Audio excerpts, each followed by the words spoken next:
Hello, Rajasthan classes में स्वागत है। आज हम अनुच्छेद पढ़ रहे हैं 57। जो अनुच्छेद कल 56 तो हो गया था। अनुच्छेद 56 था राष्ट्रपति का कार्यकाल त्याग पत्र हटाने की कारण। योग आज अनुच्छेद पढ़ेंगे हम 57। जो राष्ट्रपति अनुच्छेद किससे संबंधित है? राष्ट्रपति से संबंधित है। इसमें लिखा राष्ट्रपति का पुनर्निर्वाचन। किसमें लिखा? राष्ट्रपति का पुनर्निर्वाचन।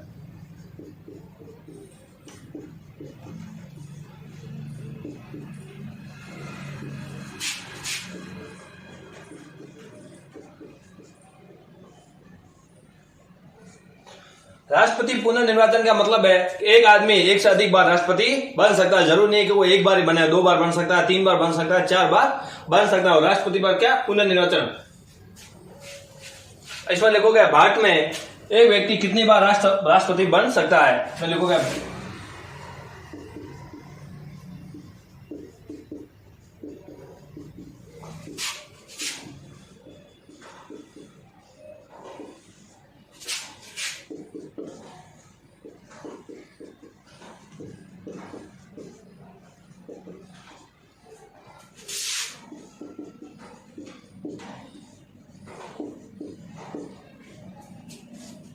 इसमें क्या लिखा? भारत में एक व्यक्ति कितनी बार भी राष्ट्रपति बन सकता है।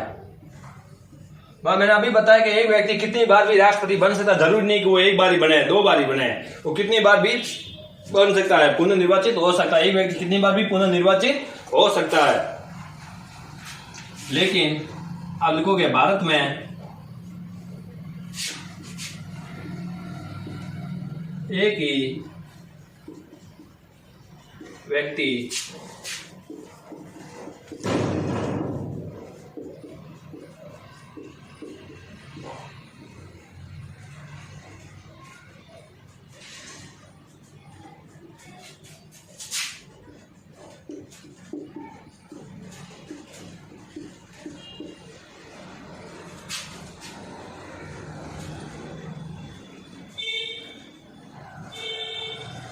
निर्वाचित हुआ है।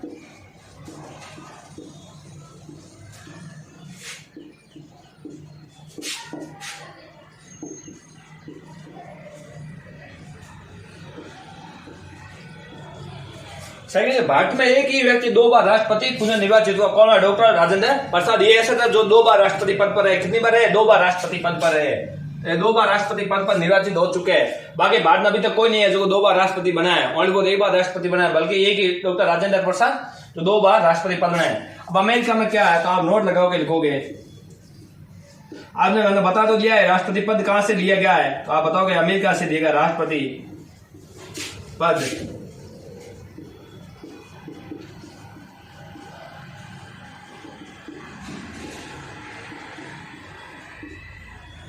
पद तो कहां से लिया गया है? अमेरिका से। अगर शक्तियों के मामले देखे गए राष्ट्रपति, तो शक्तियों के मामले कैसे है?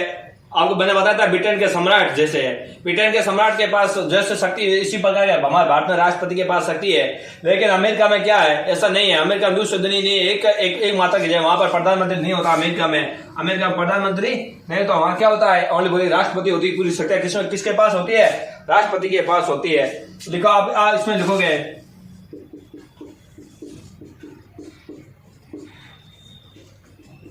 अमेरिका में एक व्यक्ति 2 बार ही निर्वाचन हो सकता है। अमेरिका का एक व्यक्ति 2 बार ही निर्वाचित हो सकता है। चुनाव 2 बार ही लड़ सकता है, 2 बार से ज्यादा नहीं।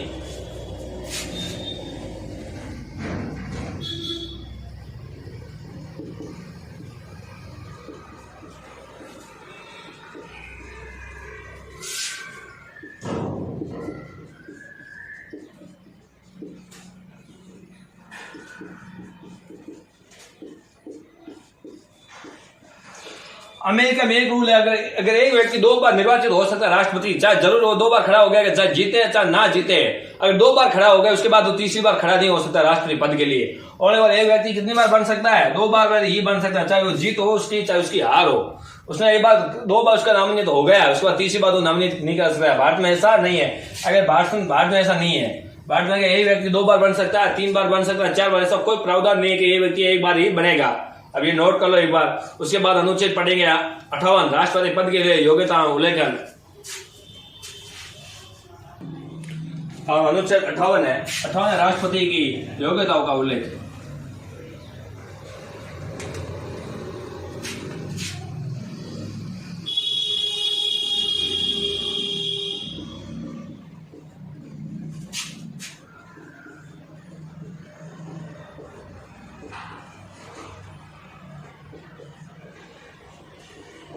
इसमें क्या है? राष्ट्रपति योग्यता का उल्लेख। किसमें है? योग्यता है।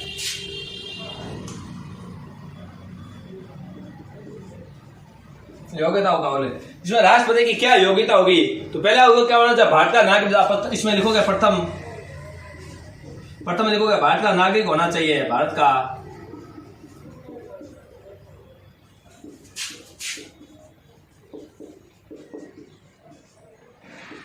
वो क्या? भारत का नागरिक होना चाहिए।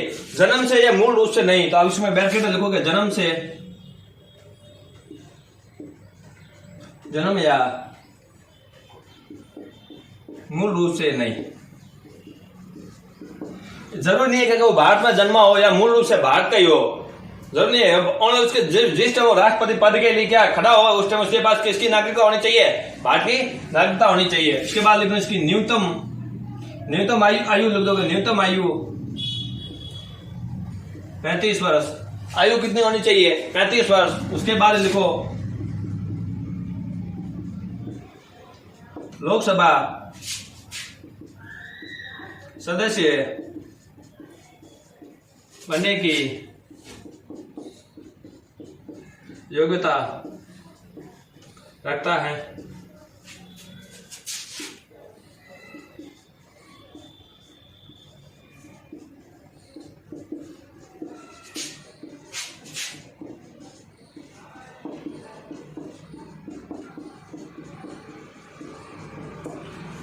ये 4 योग्यता है। पहला तो भारत का नागरिक होना चाहिए मूल रूप से या जन्म से नहीं। उसके बाद उसकी आयु कितनी होनी चाहिए? 35 वर्ष। उसके बाद लिखा कि लोकसभा में सदस्य बनने की क्या योग्यता रखता हो राष्ट्रपति। उसके बाद क्या? लोकसभा सदस्य बनने की भी योग्यता होनी चाहिए उसके पास। उसके बाद अगर कोई लाभ के पद पर ना हो, यह योग्यता है। उसके बाद अनुसार पढ़ेंगे राष्ट्रपति की सेवा शर्तें। ये भाई नोट कर लो आप।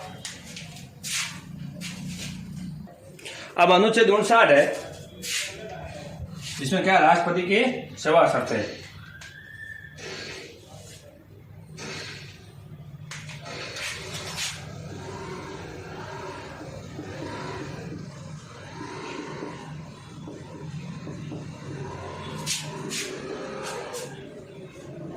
बहुत गर्मी ज्यादा पड़ रही है अब तो।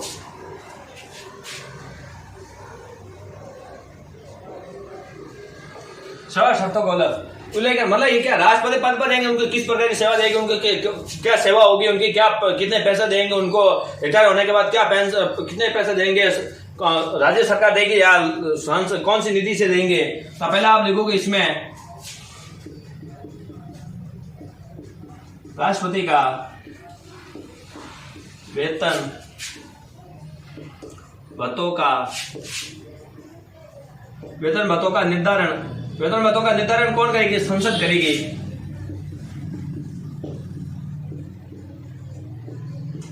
पहले आप लिखोगे राष्ट्रपति का वेतन भत्तों का निर्धारण संसद कौन करेगी? संसद करेगी। उसके बाद में लिखो राष्ट्रपति को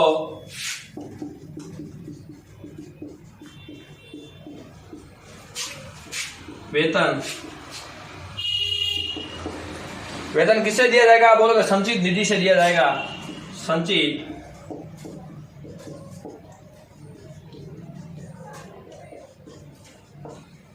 किससे दिया जाएगा? जो राष्ट्रपति को वेतन मिलेगा वो कहां से दिएगा? संचित निधि से दिया जाएगा। और वर्तमान में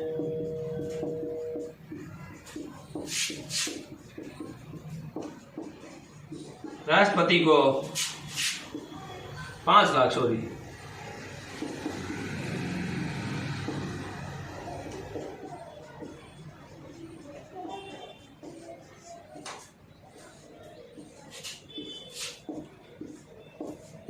फर्स्ट में क्या? राष्ट्रपति को वेतन भत्तों का निर्धारण कौन करेगी? तो आप बताओगे संसद करेगी। उसके बाद आप बताओगे राष्ट्रपति का वेतन संचित निधि से दिया जाता है। उसके बाद में बोलोगे राष्ट्रपति का वर्तमान में राष्ट्रपति को कितने वेतन देता है? तो आप बताओगे 5 लाख रुपए देते हैं। सैन्य भर्ती के बाद में कितने देंगे? 50% देंगे आपको। आप बताओ कि सैन्य भर्ती के बाद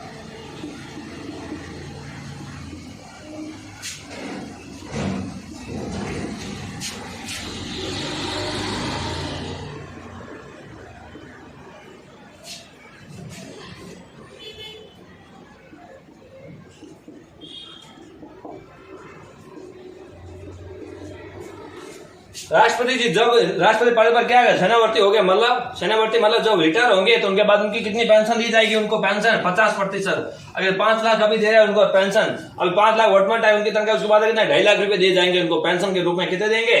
2.5 लाख रुपए। उसके बाद लिखोगे राष्ट्रपति का वेतन, और राष्ट्रपति वेतन भत्तों का उल्लेख किस अनुसूची में? 2 में। राष्ट्रपति का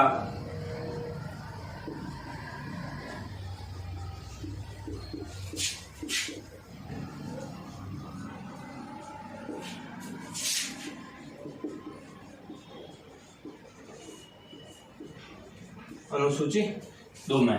अनुसूची 2 में क्या? राष्ट्रपति वेतन भत्तों का क्या उल्लेख किया? उल्लेख अनुसूची बताया था। अनुसूची कौन सी? अनुसूची 2 में वेतन भत्तों का उल्लेख है। किसका उल्लेख है? वेतन भत्तों का उल्लेख है। किसका? राष्ट्रपति के बारे में। जो राष्ट्रपति को जो वेतन मिलेंगे वो किस अनुसूची से संबंधित है? बताओगे अनुसूची 2 से। अब उसके बाद में एक और है, राष्ट्रपति के पद अवधि के दौरान वेतन भत्तों में किसी प्रकार का हेरफेर नहीं किया जाएगा।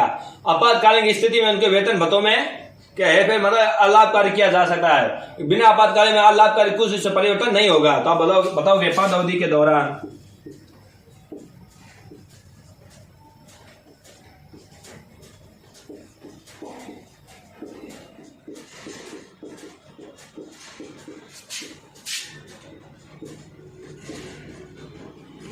पद अवधि के दौरान राष्ट्रपति के वेतन भत्तों में अलाभकारी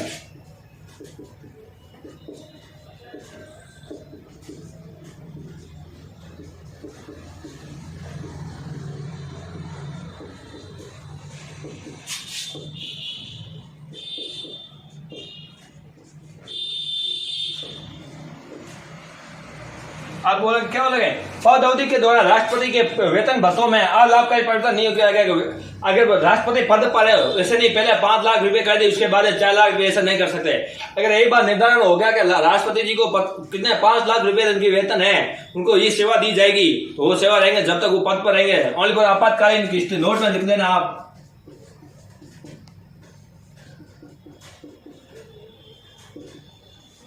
आपातकालीन की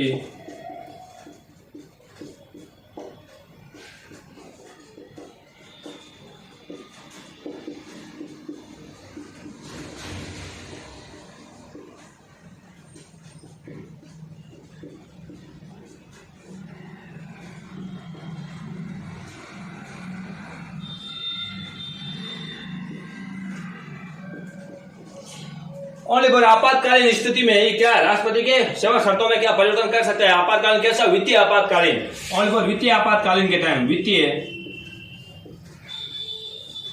आपातकालीन है। वित्तीय आपातकालीन अनुच्छेद कौन सा है? तो आप बताओगे अनुच्छेद 360। वित्तीय आपातकालीन जब लगता है पूरे देश में, पूरे देश को आपातकाल लगता है, उस टाइम में प्रधानमंत्री के पास शक्तियां नहीं रहकर राष्ट्रपति के अंडर में शक्तियां होती है। उसमें किसके पास शक्तियां पूरी होती है? राष्ट्रपति जी के पास होती है। अब अनुच्छेद 59 लिख दिया। 60 है राष्ट्रपति की शपथ। अब अनुच्छेद 60 है। 60 राष्ट्रपति की शपथ है। मतलब राष्ट्रपति को शपथ कौन दिलाता था? आप बताओगे। आपको पता है राष्ट्रपति को शपथ कौन दिलाता है? सर्वोच्च न्यायालय का मुख्य न्यायाधीश दिलाता है। अगर सर्वोच्च न्यायालय का मुख्य न्यायाधीश ना होने, अगर वहां नहीं होता तब तो कौन दिलाता है? तो वरिष्ठ न्यायाधीश दिलाता है। कौन दिलाता है? वरिष्ठ न्यायाधीश दिलाता है। अब इसमें लिखोगे राष्ट्रपति की शपथ। राष्ट्रपति की जो शपथ है जनक ने अनुसूची 3 में नहीं मिलती है। क्या ये अनुसूची 3 में नहीं मिलती है? तो आप बताओगे अनुसूची 3 में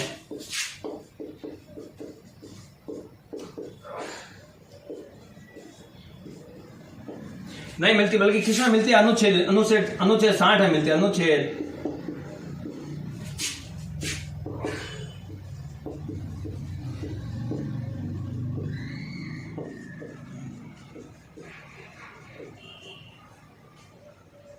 क्या बताओगे?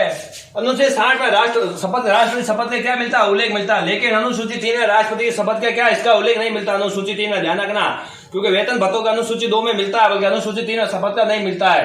राष्ट्रपति और उपराष्ट्रपति दोनों के नहीं मिलते हैं। सो राज्यपाल और राष्ट्रपति दोनों की नहीं मिलती है। राष्ट्रपति को शपथ कौन दिलाता है? आप किस हमको याद करेंगे कि राष्ट्रपति को कौन शपथ दिलाता है? तो आप बताओ राष्ट्रपति कौन शपथ दिलाता है? तो सर्वोच्च न्यायालय के मुख्य न्यायाधीश। अगर मुख्य न्यायाधीश अनुपस्थित हो तो कौन दिलाता है? वरिष्ठतम न्यायाधीश। कौन दिलाता है? वरिष्ठतम न्यायाधीश दिलाता है। आप बताओगे राष्ट्रपति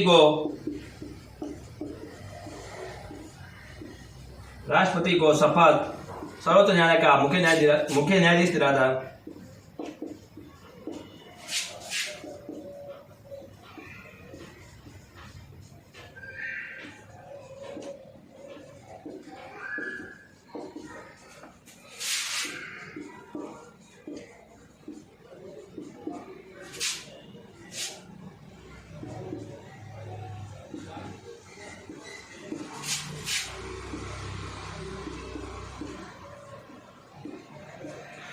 राष्ट्रपति को शपथ उच्चतम न्यायालय का मुख्य न्यायाधीश दिलाता है। उच्चतम न्यायालय मतलब सर्वोच्च न्यायालय, हाईकोर्ट, हाईकोर्ट की सुप्रीम कोर्ट, उच्चतम न्यायालय, सर्वोच्च न्यायालय या सुप्रीम कोर्ट, ये एक ही है। उच्चतम न्यायालय बोले तो आप बता देना कौन सा, मतलब सुप्रीम कोर्ट।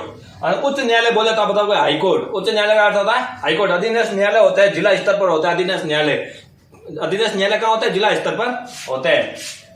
अगर जब इस मुख्य न्यायाधीश अगर नहीं होगा तो उससे कौन दिलाएगा? वरिष्ठतम न्यायाधीश दिलाएगा। अब बोलोगे वरिष्ठतम,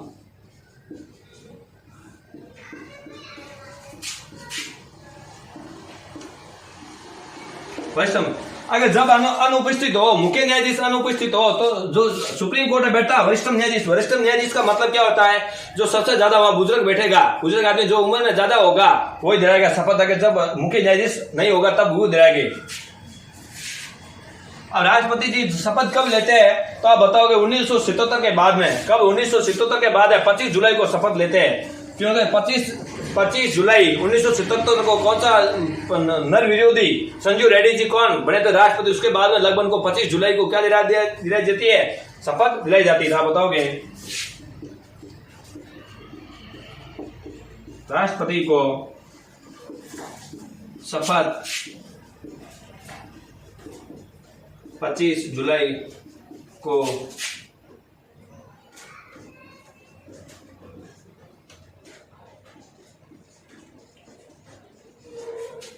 कब लेते हैं? 25 जुलाई को लेते हैं। आप पूछेंगे क्यों लेते हैं, तो आप बताओगे क्योंकि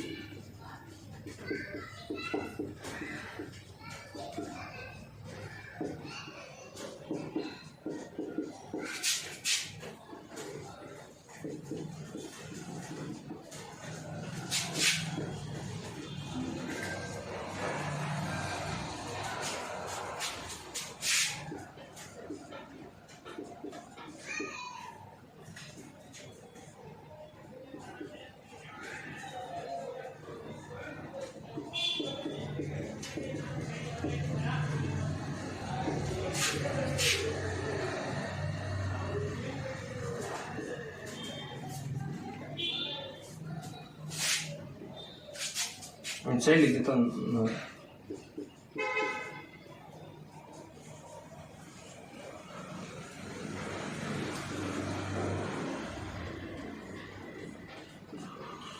क्योंकि 25 जुलाई 1977 को नीलम संजू रेड्डी क्या नर विरोधी राष्ट्रपति बनी थी। कौन बनी थी? नीलम संजू रेड्डी नर विरोधी बनी थी। नोट कर लिया। उसके बाद 61 पढ़ेंगे राष्ट्रपति पर महाअभियोग। 61 में लिखा राष्ट्रपति पर महाअभियोग की प्रक्रिया। 61 में लिखा होगा राष्ट्रपति पर महाअभियोग। राष्ट्रपति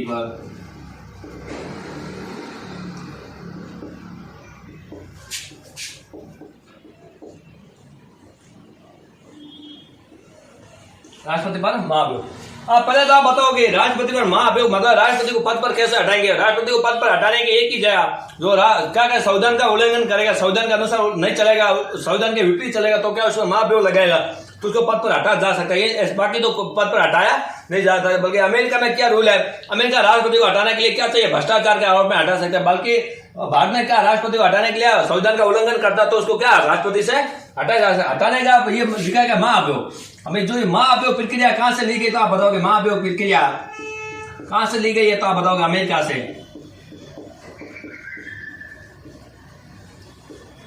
कहां से ली गई है अब बताओ अमेरिका। कैसी है? अर्ध न्यायिक है। कैसी है? अर्ध न्यायिक है। अब बताओ अर्ध न्यायिक।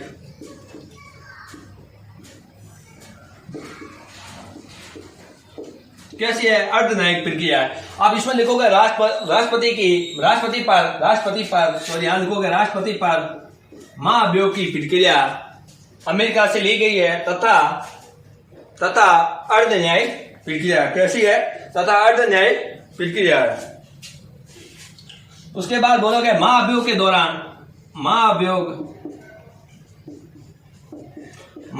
दौरान राष्ट्रपति की शक्तियों पर कोई प्रभाव नहीं पड़ेगा। राष्ट्रपति की शक्तियों पर कोई प्रभाव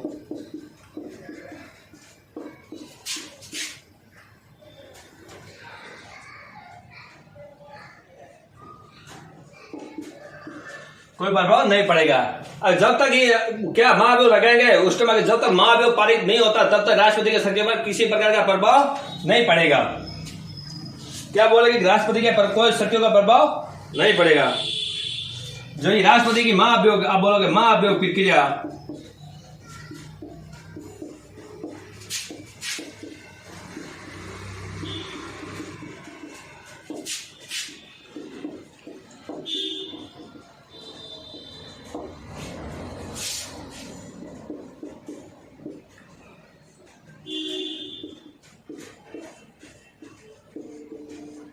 तीसरा क्या है? महाभियोग प्रक्रिया संसद के दोनों सदनों में ला सकते हैं, चाहे राज्यसभा चाहे लोकसभा, किसी भी सदन में राष्ट्रपति के विरोध क्या महाभियोग ला सकते हैं। अब इसके बाद पढ़ेंगे महाभियोग प्रक्रिया कैसे है। महाभियोग प्रक्रिया क्या? अगर लोकसभा राज्यसभा दोनों में लाएंगे तो मान लो आप पहले लाते हैं, अब मानते हैं कि किसमें? लोकसभा मानते हैं। लोकसभा के राष्ट्रपति के विरोध क्या महाभियोग लाएंगे तो राष्ट्रपति के सदस्य क्या 25% मतलब 1/4 सदस्य जब हस्ताक्षर करेंगे उसके बाद कितने 1/4% तो क्या हस्ताक्षर करेंगे, उसके बाद में 2/3 सदस्यों द्वारा बहुमत क्या विशेष बहुमत से क्या पारित हो जाएगा। उसके बाद कहा जाएगा राज्यसभा में ये प्रक्रिया सेम रहेगी। राज्यसभा में क्या ये प्रक्रिया सेम रहेगी। राज्यसभा में 1/4 सदस्यों का हस्ताक्षर हो 2/3 अब विशेष बहुमत से क्या पारित हो जाता है। उसके बाद में क्या राष्ट्रपति पद मुक्त माने जाएंगे क्योंकि ये दोनों में क्या होगा पारित होगा। दोनों में पारित हो जाता है उसके बाद राष्ट्रपति क्या पद मुक्त हो जाते हैं। लेकिन उससे पहले क्या 14 दिन पहले क्या राष्ट्रपति जी को सूचना देनी पड़ेगी। महाभियोग को लाता है किसी में, चाहे लोकसभा चाहे राज्यसभा दोनों में किसी में लाते हैं तो राष्ट्रपति को 14 दिन पहले क्या सूचित किया जा सकता है। जब राष्ट्रपति लोकसभा राज्यसभा आएंगे तब इनको चलेगी तो या तो स्वयं राष्ट्रपति उपस्थित हो सकते हैं या किसी अपने प्रतिनिधित्व को भेज सकते हैं। तो अब एक बार ये नोट करो। उसके बाद हम एकदम पढ़ेंगे कि राष्ट्रपति की ये महाभियोग प्रक्रिया। अब महाभियोग प्रक्रिया क्या? महाभियोग प्रक्रिया राष्ट्रपति पर। अब महाभियोग प्रक्रिया एक बार सही वापस देख लेना। मान लो को ये कौन है? ये राष्ट्रपति जी है। कौन है? ये राष्ट्रपति जी है। ये कौन है? लोकसभा है, ये राज्यसभा और ये लोकसभा। इन दोनों सदनों में किसी में भी ला सकते हैं। जरूर नहीं है कि इनके प्रति महाभियोग लाना है। इन्होंने क्या कर दिया? संविधान के विरोध काम कर दिया, संविधान के अनुसार नहीं चले तो यह लोकसभा में क्या करें? 1/4 सदस्यों का क्या होना चाहिए? हस्ताक्षर। क्या होना चाहिए? हस्ताक्षर। 1/4 सदस्यों का हस्ताक्षर होना चाहिए। उसके बाद में क्या 2/3 विशेष बहुमत।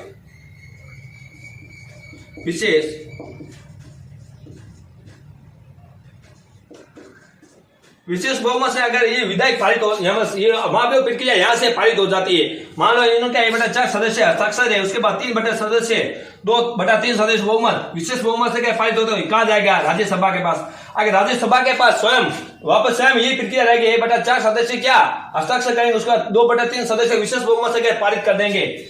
ये पारित कर देंगे, ये स्वयं प्रक्रिया यहाँ से पारित होने तो बाद में ये क्या होगा? पद मुक्त माने जाएंगे। ये क्या माना जाएगा? पद मुक्त माने जाएंगे। ऑटोमेटिक अपना अगर जैसे ये लोकसभा लेके आएंगे तो अपना पद, अब मान लो कि ये तो लोकसभा में, अगर राज्यसभा में लाएंगे तो राज्यसभा में ये सही रहेगी 1/4 सदस्य क्या होना चाहिए, हस्ताक्षर होना चाहिए। उसके बाद 2/3 सदस्य का विशेष बहुमत से यहाँ पारित कर लेते हैं, यहाँ पारित हो जाता है। उसके बाद वापस कहाँ जाता है, यही 7 लोकसभा में जाता है। कहा जाता है लोकसभा में। पर जरूरी नहीं है कि जो लोकसभा द्वारा जो पारित किया जाए राज्यसभा उसको स्वीकृति देगा, राज्यसभा भी पारित करे। पहले इसमें डिपेंड करता है कि दोनों में पारित होता है तभी ये पद मुक्त माने जाएंगे।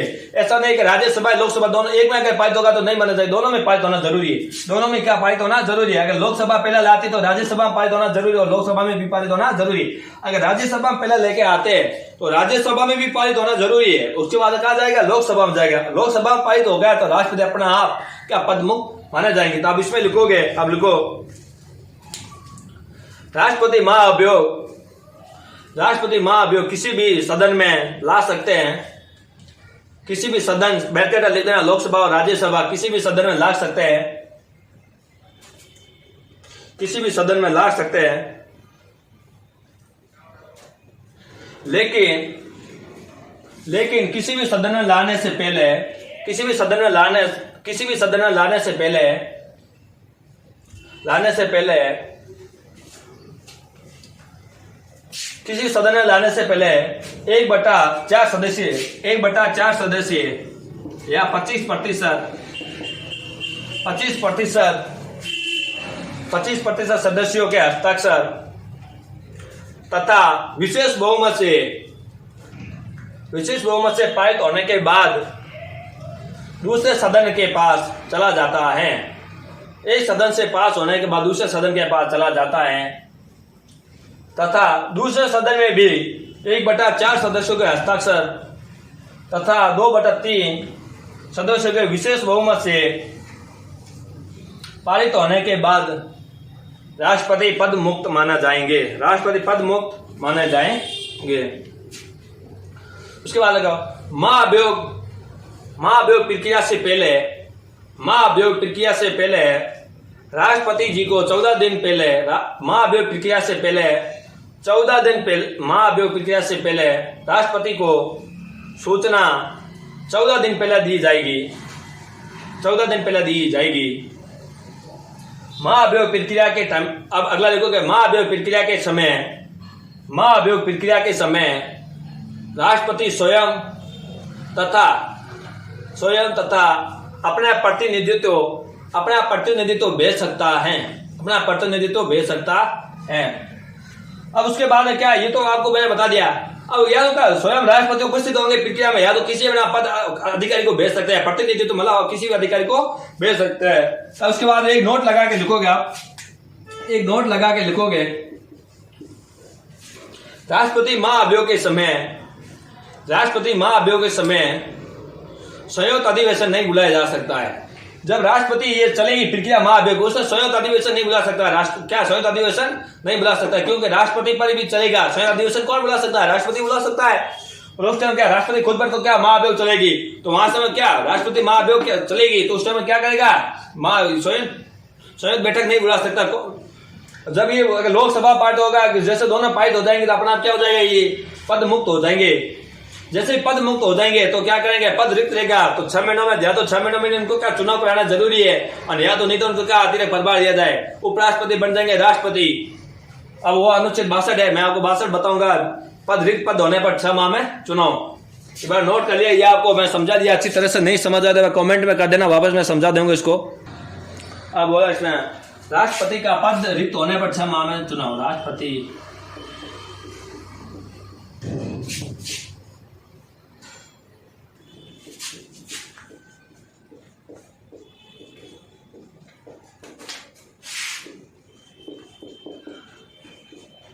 इसमें क्या राष्ट्रपति का पद रिक्त होने पर 6 माह चुनाव। अगर राष्ट्रपति का पद हो गया रिक्त, उसके बाद में क्या 6 महीनों के अंदर क्या चुनाव कराना जरूरी है। 6 महीनों के अंदर क्या कराना, चुनाव कराना जरूरी है। अगर जब तक 6 महीनों चुनाव नहीं होगा तो क्या, जब तक कौन पद संभालेगा, उपराष्ट्रपति। कौन संभालेगा, उपराष्ट्रपति। कौन संभालेगा, उपराष्ट्रपति। लेकिन राष्ट्रपति भी नहीं है क्या, ये दोनों भी नहीं है। राष्ट्रपति का पद खाली, उपराष्ट्रपति का पद भी खाली, तब कौन संभालेगा? आप बताओगे। सर्वोच्च न्यायालय का मुख्य न्यायाधीश, सर्वोच्च न्यायालय का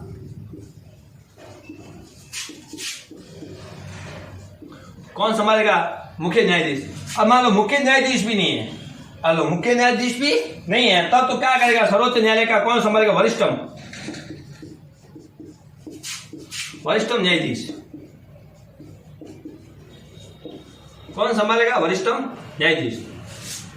अगर ये तीनों नहीं है, वो राष्ट्रपति, उपराष्ट्रपति और सर्वोच्च न्यायालय का मुख्य न्यायाधीश, ये तीनों पद खाली रहेंगे, तब उनको वरिष्ठम न्यायाधीश कौन वो संभालेगा। जब वरिष्ठम न्यायाधीश पद संभालेंगे तो शक्तियां, सेवा, शर्तें, जो भी वेतन भत्ता क्या जो राष्ट्रपति को मिलेंगे 6 महीने तक, इनको वही मिलेंगे, वो शक्तियां मिलेंगे, वही वेतन भत्ते वगैरह सब कुछ वही मिलने वाला है इनको। जो भी राष्ट्रपति पद पर 6 महीने पर बना रहेंगे तब तक उनको ये मिलेंगे। आज तक ऐसा हुआ नहीं कि वरिष्ठम न्यायाधीश को बनाया गया है। हाँ, ये बना मुख्य न्याय, ये जरूर बने सर्वोच्च न्यायालय के मुख्य न्यायाधीश तीन बार बने, 3 जने बने जरूर है। 3 जने कौन कौन है? एक बात तो वीवी गिरी है, और एक बार उसके बाद में पीडी जयंत है, और एक है बनाता है, एक और बनाता है तीसरा। ये 3 बने। एक इसमें अनुच्छेद 65 में बोल रखा है, अनुच्छेद किसमें? 65 में कार्यवाहक राष्ट्रपति।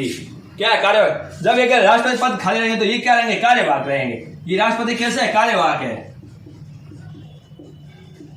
ये राष्ट्रपति कैसे रहेंगे? कार्यवाहक है। इनको 5 साल के लिए नहीं बना सकते, इनको 6 महीने के लिए बनाएंगे। 6 महीने के बाद अगर किसी में अगर राष्ट्रपति के पद खड़े होता है, ये जीत जाते हैं, तो इनको 5 साल के लिए बनेंगे। अगर नहीं तो इनको कितने साल के लिए कितने बनेंगे? 6 महीनों के लिए बनेगा। तो आप अनुच्छेद 65 में लिखोगे, अनुच्छेद 65 लिखो, कार्यवाहक राष्ट्रपति। क्या लिखोगे? कार्यवाहक राष्ट्रपति लिखो, कार्यवाहक राष्ट्रपति लिखो। राष्ट्रपति रिक्त होने, राष्ट्रपति पद रिक्त होने पर, राष्ट्रपति पद रिक्त होने पर उपराष्ट्रपति को राष्ट्रपति बनाया जाता है। राष्ट्रपति पद रिक्त होने पर उपराष्ट्रपति को राष्ट्रपति बनाया जाता है। उसके बाद सेकंड लिखो, राष्ट्रपति तथा उपराष्ट्रपति दोनों ही पद रिक्त होने पर, राष्ट्रपति तथा उपराष्ट्रपति दोनों ही पद रिक्त होने पर सर्वोच्च न्यायालय का मुख्य न्यायाधीश को राष्ट्रपति बनाया जाएगा तथा राष्ट्रपति, उपराष्ट्रपति और सर्वोच्च न्यायालय का मुख्य न्यायाधीश अगर तीनों ही पद रिक्त होने पर सर्वोच्च न्यायालय का वरिष्ठम न्यायाधीश को राष्ट्रपति बनाया जाएगा। कार्यवाहक राष्ट्रपति अगला पॉइंट लिखो, कार्यवाहक राष्ट्रपति को 6 माह तक राष्ट्रपति को जो दी गई सेवा शर्तें, वेतन भत्ते वही दिए जाएंगे। जो राष्ट्रपति पद पर जो राष्ट्रपति को मिलता है, जो कार्यवाहक राष्ट्रपति बनेगा उनको भी क्या वेतन भत्ते जो भी है क्या मिलेंगे? सेम मिलेंगे। शक्तियां वगैरह सब क्या है? सेम मिलेंगे।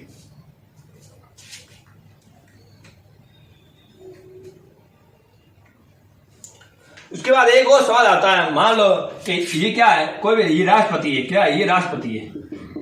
एक सवाल है, ये राष्ट्रपति है, जब तक राष्ट्रपति अपने पद पर रहता है, क्या पद पर रहता है, अगर पद पर है, इन्होंने कोई फैसला ले लिया, मान लो इन्होंने कोई संशोधन कर दिया, कोई भी संशोधन जो प्रक्रिया है, संशोधन प्रक्रिया हो गई इनके टाइम, जब तक पद पर है तो उनके, जैसे मान लो यहाँ पद मुक्त हो गए, उसके बाद अगर कोई संशोधन करते हैं किसी चीज में या विधायी पर संशोधन होता है, तो इन दोनों में क्या होता है?